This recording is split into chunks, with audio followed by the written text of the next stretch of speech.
Article 370 ऐसी movie सिर्फ भाजपा के सरकार में ही रिलीज हो सकती है। इस मूवी का प्रमोशन तो मोदी जी ने जम्मू एंड कश्मीर के रैली में भी कर दिया, भले ही उन्होंने कहा कि उन्होंने इस मूवी को नहीं देखा है। जरा देखिए। 370 पे फिल्म आ रही है,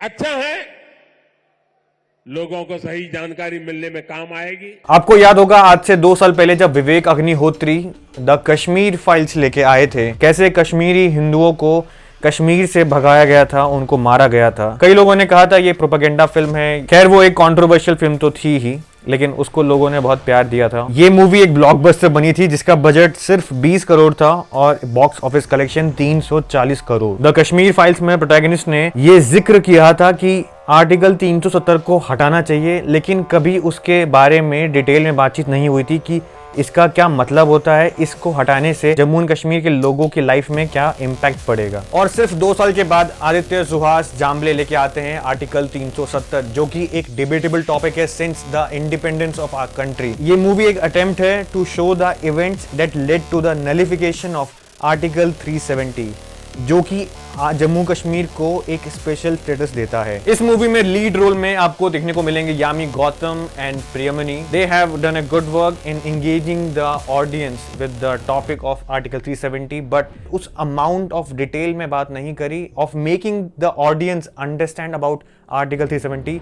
ज्यादा फोकस थोड़ा सा इंक्लाइन था in delving deeper into the politics. ये मूवी फिर भी एवरेज व्यूअर के लिए अच्छी रहेगी in understanding about politics and the incident, the events that led to the nullification of Article 370. The two women in power and shouldering most of the job, Yami Gautam and Priyamani, make an impact. Priyamani एक joint secretary of PMO का role निभा रहे हैं, जो कि main role निभा रहे हैं in getting the special status abrogated from Kashmir. Yami का एक ट्रेजिक पास्ट है। She is the usual arrogant officer on duty like most heroes in Bollywood, and उनका नाम है जूनी, जो कि आपको रिमाइंड कराएंगी the character of Kajol in Fanaa, कि अपने देश के लिए, देश प्रेम के लिए लड़ती है। इन आर्टिकल 370 जूनी एक कश्मीरी पंडित है और उनको बहुत प्यार है कश्मीर से, और वही इनका कारण बनता है कि वो इतना कन्विक्शन के साथ इस चीज के लिए फाइट कर रही है कि ये आर्टिकल 370 हट जाए। Although it's amusing after a point how she always gets to pack the last punch and shoot the last bullet to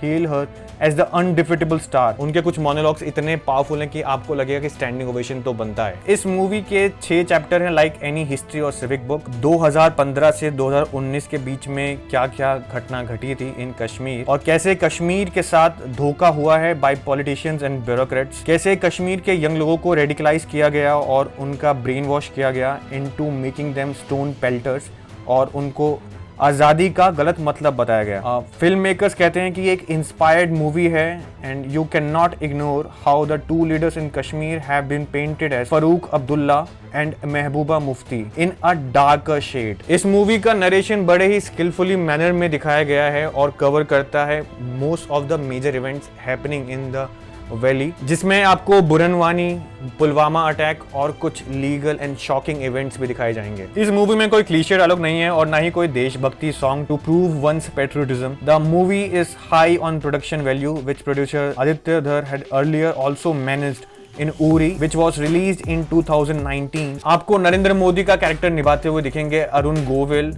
and home minister Amit Shah का कैरेक्टर निभाते दिखेंगे किरण कर्माकर, जिन्होंने अच्छा काम किया है और इस मूवी में वो दिख रहे हैं कि वो कन्विक्शन के साथ बात कर रहे हैं। अजय देवगन ने इस मूवी का नरेशन किया है और जवाहरलाल नेहरू को भी इस मूवी में बख्शा नहीं गया है। कश्मीर का इशू को एक ब्लंडर बताया गया है जिसके लिए सोल रिस्पॉन्सिबिलिटी ठहराई गई है जवाहरलाल नेहरू की। इस मूवी में कई सारे थ्योरीज के बारे में बात की गई है about Kashmiri movement for autonomy in the film, जो कि आपको मजबूर करेगा to read more about this topic. कुछ लोगों का और पॉलिटिकल पार्टीज का यह भी मानना है कि भाजपा जानबूझकर इस मूवी को प्रमोट कर रही है और जानबूझकर इसी टाइम पे रिलीज करवा रही है क्योंकि जनरल इलेक्शंस बस कुछ ही समय दूर है। उनका साफ कहना है कि ये एक प्रोपेगेंडा फिल्म है और इसको आप ना देखें। मैं फिर भी बोलूंगा आप इस मूवी को देखें to understand the perspective and the outlook of people involved in making this great changes.